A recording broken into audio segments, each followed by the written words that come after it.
우리 하나님의 말씀 함께 보시겠습니다. 주보 2면에 보시면 하나님의 말씀이 기록되어 있습니다.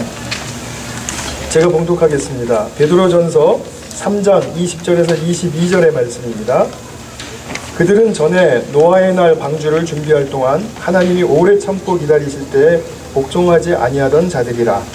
방주에서 물로 말미암아 구원을 얻은 자가 몇 명뿐이니 겨우 8명이라. 물은 예수 그리스도께서 부활하심으로 말미암아 이제 너희를 구원하는 표니 곧 세례라 침례입니다. 이는 육체의 더러운 것을 제하여 버림이 아니요 하나님을 위한 선한 양심의 간군이라. 그는 하늘에 오르사 하나님 우편에 계시니 천사들과 권세들과 능력들이 그에게 복종하느니라.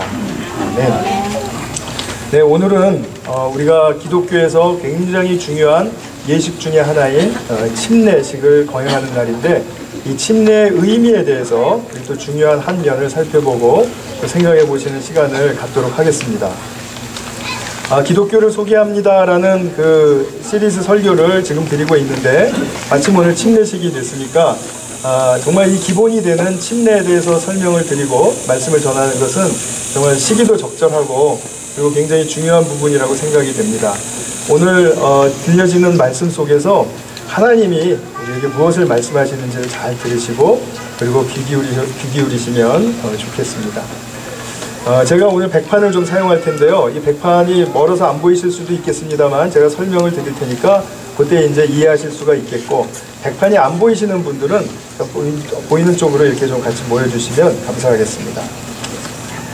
오늘 20절 본문의 말씀을 보면 이런 말씀이 있습니다.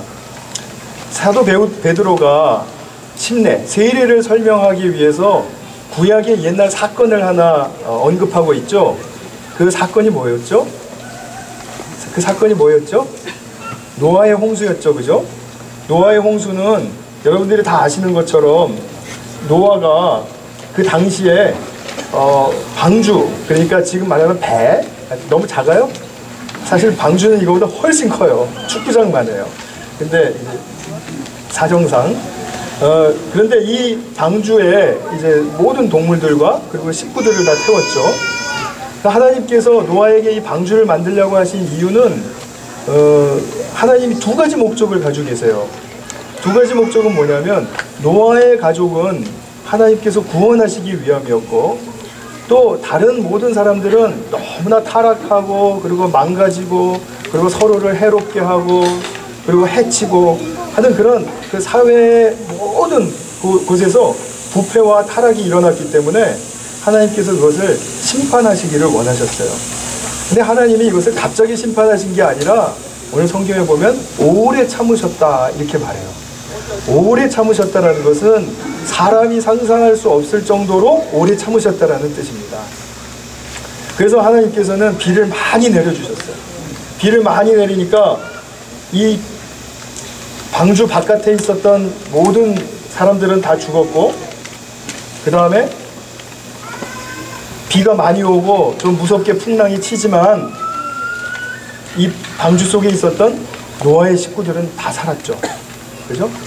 그러면은 이 바다 밑에 있었던 사람들 다 죽음, 그것은 바로 하나님께서 심판하시는 바로 그 죽음이었죠.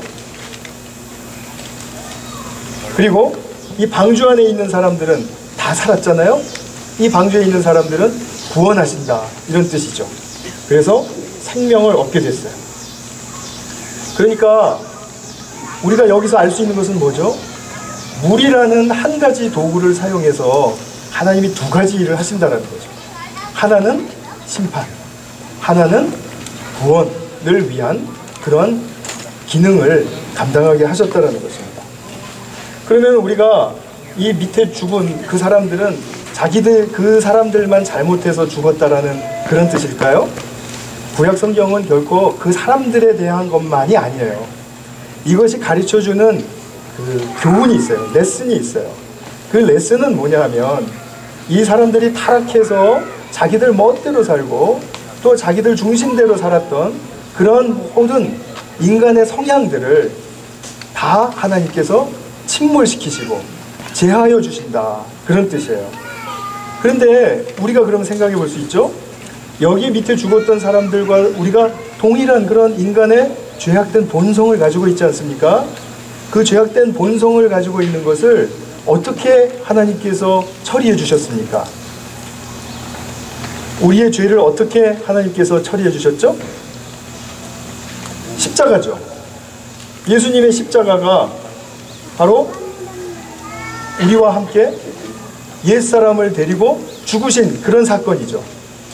그래서 죽음이라고 말하는 것은 우리 몸 전체가 다 이렇게 죽는 것을 말하는 게 아니라 우리의 옛사람, 그때 당시에 사람들이 자기 멋대로 자기 중심대로 자기를 향해서 살던 그 옛사람의 실제를 예수님이 십자가에서 우리 안에 있는 그런 것까지도 다 포함해서 죽으신 것이죠. 그래서 주님은 우리의 죄를 해결해 주신 것입니다.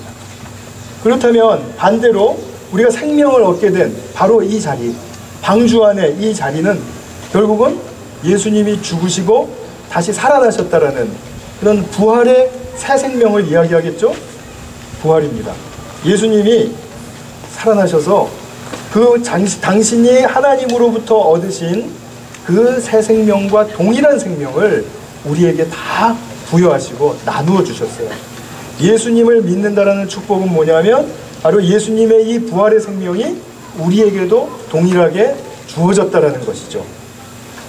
그래서 우리가 이 새로운 생명을 사는 삶을 산다라고 할 때 그냥 막연하게 추상적으로 아 그래 나 새 생명 얻었지 이제 나는 크리스찬이니까 그냥 크리스찬이라고 고백하고 주님께서 나의 죄를 고백했다고 말하면 난 천당 가는 거지 이렇게 말하는 그런 말은 맞긴 하지만 너무나 우리의 의미를 담기에는 정말 너무나도 간소화되고 너무나도 축소된 말이에요.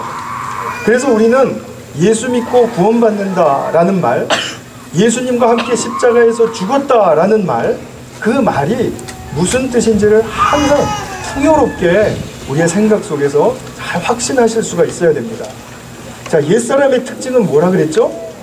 옛사람의 특징은 자기를 향한 삶, 자기를 위한 삶, 자기중심적인 삶이었습니다. 그러나 새로운 삶은 특징이 뭐예요? 이것은 오늘 성경이 말해주고 있어요.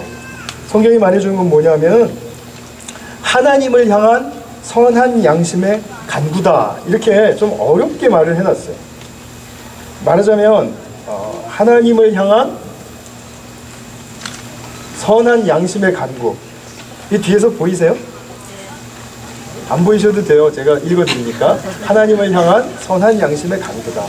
근데 이것을 옛날 우리 개혁 성경에 보면 더 쉽게 나온 것 같아요. 뭐냐면 우리에게 새로 생긴 선한 양심이 하나님을 찾아가는 것이다.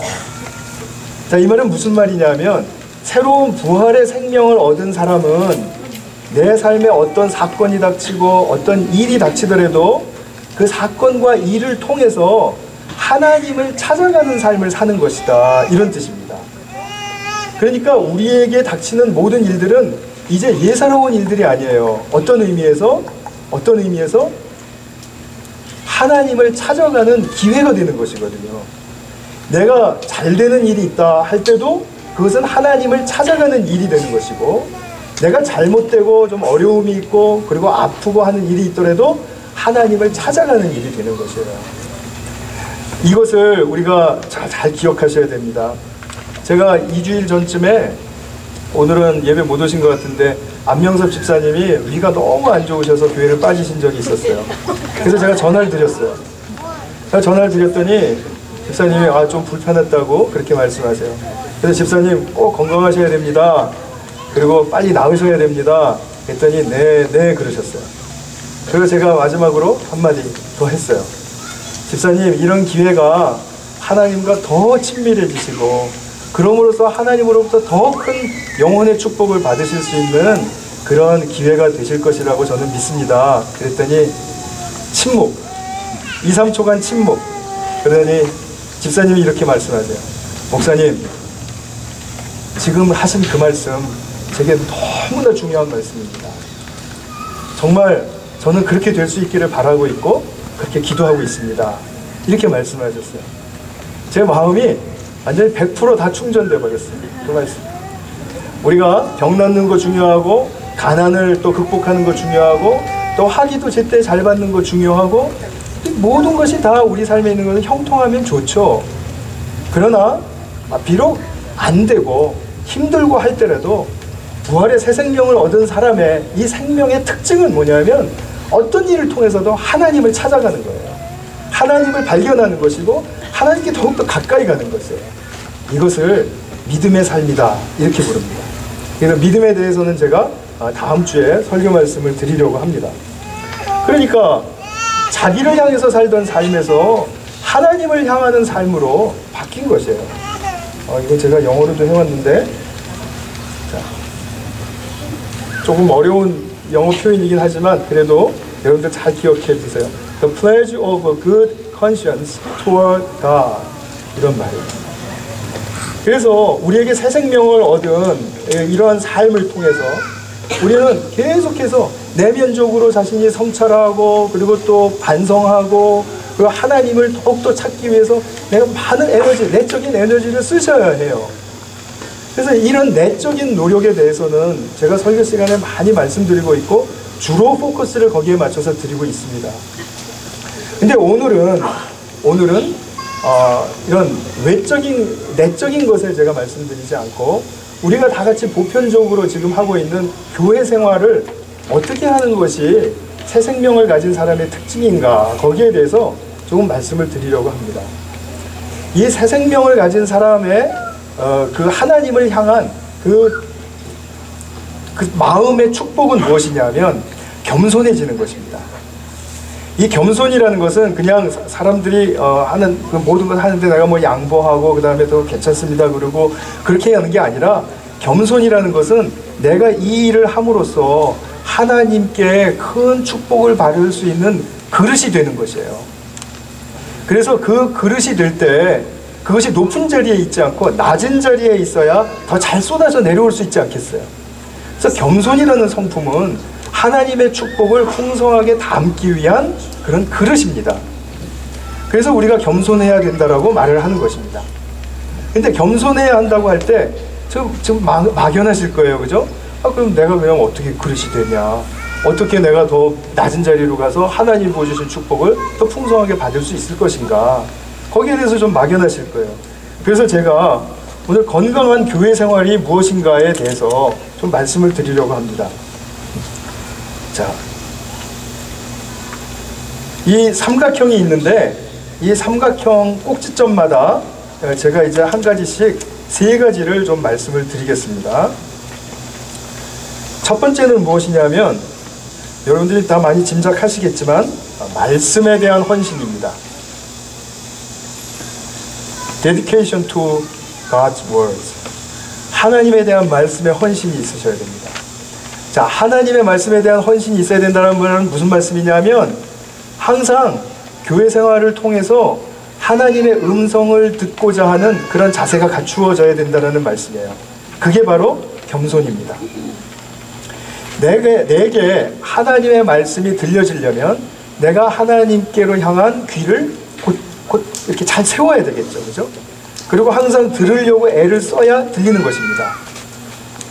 제가 지금 여기 벌레 소리 들리세요? 하면은 무슨 벌레 소리요? 이렇게 하실 분들이 있을지 모르겠어요. 그러나 벌레 소리에 귀를 기울이고 있으면 한 벌레 소리만 들리는 것이 아니라 2개, 3개, 4개의 다른 종류의 풀벌레 소리가 들리기 시작할 거예요. 그래서 거기에 이렇게 귀를 꼭 세워야 된다는 것이죠. 그래서 하나님의 말씀을 들으려고 해야 되는데 그 들으려고 하는 가장 좋은 자리가 어느 자리일까요? 이렇게 예배드리는 자리이죠. 그죠? 예배드리면서 곧 설교를 통해서만 말씀을 듣는 게 아니라 찬양을 드리면서도 헌금을 드리면서도 기도를 올리면서도 하나님의 내게 무슨 말씀을 하시고 무슨 어떤 마음을 가지고 계실까, 거기에 대해서 집중하는 것이죠. 이것이 바로 말씀으로의 헌신입니다. 그리고 이제 성경 공부가 있어요. 마더와이즈도 광고했듯이 성경 공부 있고, 여러분들 또 목장 모임 가시면은 또 말씀 켜놓고 같이 말씀 나누실 거예요. 그렇죠?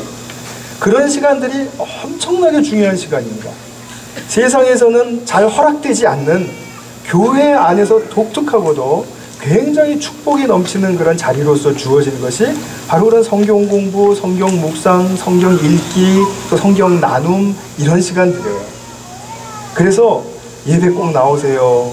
그리고 또 목장 모임 꼭 참석하세요. 성경 공부를 많이 신청하세요. 이렇게 말씀드리는 거예요. 이것이 바로 우리가 초대교회를 따라가는 것입니다. 초대교회가 이랬거든요.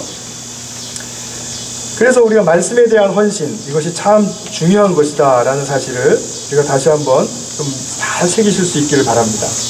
두 번째로는 교회의 이 꼭지점 중에 하나는 무엇이냐면 봉사입니다. 봉사. serving. 이거를 헬라 말로는 디아코니아 이렇게 불러요. 디콘이라는 영어 그 집사님의 직분 이름이 바로 디아코니아에서 나온 말이죠. 자, 봉사란 무엇입니까? 봉사는 이렇게 생각하시면 됩니다. 나를 내어주어서 다른 사람들에게 유익이 되게 하는 것이다. 그죠? 나를 사용해서 다른 사람들에게 유익이 되게 하는 것이다. 자, 그러면 이것은 봉사라는 말은 사랑이라는 말과도 똑같아요. 의미가 같습니다. 사랑도 내 자신을 내어주어서 다른 사람의 유익이 되게 하는 행위를 사랑이라고 하거든요. 그러니까 봉사라는 말은 내가 나를 내어주는 그런 분명한 의식이 있으셔야 해요. 만약에 봉사활동을 한다고 하면서도 이거 빨리 끝내버리지 뭐, 이거 의무적으로 돌아왔으니까 하는 것이지, 이렇게 생각하시면은 그것은 교회 생활을 통해서 참 봉사의 의미를 배우실 수가 없습니다. 봉사란 내가 할 수 있는 정도보다도 조금 더 사용할 줄 아는 것이 봉사입니다. 그러니까 말하자면 봉사하고 난 다음에 좀 힘드신 것이 정상이에요. 봉사하고 났는데도 나는 하나도 힘이 안 들어. 그럼 그거 무슨 봉사예요? 그냥 의무로 한 것이나 아니면 요령껏 한 것이나 뭐 그런 것이겠죠. 물론 꼭 100% 그것에 다 해당된다는 말은 아닙니다. 봉사는 그렇다고 해서 100%, 200% 막 오버하는 것도 좋지 않아요. 그래서 뭐 속된 말로 나댄다 그러잖아요. 그죠? 나대는 것도 좋지 않아요. 왜냐하면 그렇게 하면 금방 지치니까 좋지 않습니다. 그래서 봉사는 내가 할 수 있다고 생각하는 것보다 조금 더 하는 것, 그것이 굉장히 중요한 우리의 훈련입니다. 교회 생활을 통한 훈련이에요. 이 훈련은 왜 중요하냐면 내가 내 자신을 조금 더 소모할 때, 그때 하나님으로부터 주어지는, 또 하나님께로 열려지는 그런 새로운 축복의 세계가 있기 때문에 그런 것이에요. 그냥 우리를 부려먹기 위해서 하나님이 봉사하라고 말씀하시는 것이 아니라는 것이죠. 그렇기 때문에 봉사의 순서라든지 이렇게 돌아오면 여러분들이 조금 힘들다 그러면 내가 이 기회를 통해서 하나님께 내가 더 가까이 가야 되는구나 하는 그런 것들을 한번 누려보실 수 있기를 바랍니다. 우리 식사 준비할 때도 그러시고, 그렇죠? 친교 준비할 때 여러분들 많이 힘드시잖아요. 그 힘드신 거 아는데 그때에도 우리 정말 하나님을 더 찾고 구하는 그런 축복의 심령들이 되실 수 있기를 바랍니다. 그러면 틀림없이 주어지는 게 있어요. 틀림없이 주어지는 게 뭐냐면 내적으로 느끼는 그런 풍성한 보람이에요. 내게서 굉장히 보람이 느껴져요. 그리고 사실은 즐겁지 않다고 생각했었는데 돌아보면은 즐거운 추억이 되는 현장이 되는 것입니다. 한번 애써서 봉사에 힘써 보시기 바랍니다. 그 다음에 세 번째는 fellowship, 코이노니아라고 하죠. 교제입니다. 교제. 교제는 뭐냐면 서로 통하기를 원하는 거예요. 그러니까 억지로 같이 앉아있는 건 교제가 될 수 없겠죠. 서로 통하기를 원하는 거예요. 서로 통하기 위해서 제일 만나면 하시는 게 뭐죠? 인사입니다. 그래서 인사를 좀 잘해주세요. 반갑게. 인사는 조금 오버해도 뭐 그렇게 지나치지 않죠. 그죠? 근데 이렇게 좀 봤는데도 뭐 이렇게 모른 척 한다라든지 뭐 이러면 사실 통하는 그 시작이 잘 안 되지 않겠어요. 그러니까 특별히 내가 잘 모르는 분들이라든지 또 낯선 또 새로 오신 분들이라든지 할 때 계속 다가가셔서 통하기 위한 전조 작업이에요. 인사라는 것은 그런 것입니다. 그러니까 인사 열심히 잘 하시면 그러면 훨씬 더 친근감이 빨리 느껴지지 않습니까? 그래서 뭐 우리 교회가 뭐 어떤 꼭 저는 그거 믿지 않습니다만 어떤 분들은 좀 냉랭하다 이런 말씀하셨는데 뭐 그런 말씀도 확 불식될 수 있도록 우리가 그건 조금만 노력하시면 될 것 같아요. 그렇죠? 자, 그런데 여기서 이제 그 교제가 일어나는 것은 이렇게 인심이 밥상머리에서 나온다고 그 밥상 교제를 하는 것이 식탁 교제를 하는 것이 굉장히 특히 한국 사람의 정서에도 맞고 전 참 좋은 것 같아요. 물론 여기에 반대하시는 분들도 몇 분 계시리라고 믿어요. 그렇게 생각이 됩니다. 물론 만약에 전부 다 원한다면 그건 뭐 공산당이죠. 뭐 100%다 원하는 일은 없으니까. 그러나 우리가 이런 교제에 대한 그 좀 마음을 새롭게 하시고 그리고 같이 이렇게 먹고 마시고 하는 것을 즐겨 하시면서 거기서 그냥 내게 일어났던 어떤 뭐 일만 이렇게 말씀하시다가도 항상 이 식탁의 주인 대신 예수님을 생각하셔야 돼요. 그래야 진정으로 예수님이라는 그 한 분 주인 아래 우리가 그 정말 풍요로운 교통이 일어날 수가 있습니다. 그것이 바로 성령께서 우리를 하나 되게 하시고 또 같이 친교하도록 또 이렇게 통하게 해주시는 그런 교통하시는 역사가 됩니다. 그래서 우리 교우들끼리는 만남이 너무 즐거워야 함이 마땅하죠. 그것을 우리가 좀 잘 즐기시고 그리고 그것을 추구하셔야 됩니다. 내 성격이 외향적이든 또는 내향적이든 그것에 상관없이 우리는 사랑이라는 그 참 목표 아래서 우리 서로 교통하기를 많이 애쓰시고 그리고 서로 같이 통하셔야 된다는 그런 말씀입니다. 그래서 말씀으로의 헌신 그리고 또 우리에게 주어진 봉사의 일들 그리고 또 우리가 서로 만남을 통해서 교제하는 것 이것이 건강한 교회 생활을 이루는 균형이에요. 제 꼭지점의 균형입니다. 여러분들이 이것을 꼭 기억해 주시길 바랍니다. 우리가 침례 받고 나서 정말 교회 정식 멤버로서 우리 교회의 한 일원이 되었다. 그 말은 무슨 말이냐면 이 세 가지가 서로 격려하고 그리고 서로 도와주는 가운데 잘 이루어지는 것을 말하는 것입니다. 그러면 이것이 이루어질 때 우리만 즐겁고 마느냐 그것이 아니에요. 하나님 아버지가 되시기 때문에 자녀들이 이렇게 하나님의 말씀을 중심으로 해서 일하고 섬기고 그리고 서로 교제하는 것에 대해서 너무너무나 좋아하신다는 거죠. 그 부모님이 되어보신 분들은 너무나 잘 아시죠. 그 형제 자매들이 즐겁게 그리고 통하면서 서로 사랑하면서 지내는 것이 얼마나 부모에게 기쁨이 된다는 걸 아시죠. 그것이 바로 하나님으로부터 온 마음이라는 것을 인정하실 수가 있을 겁니다.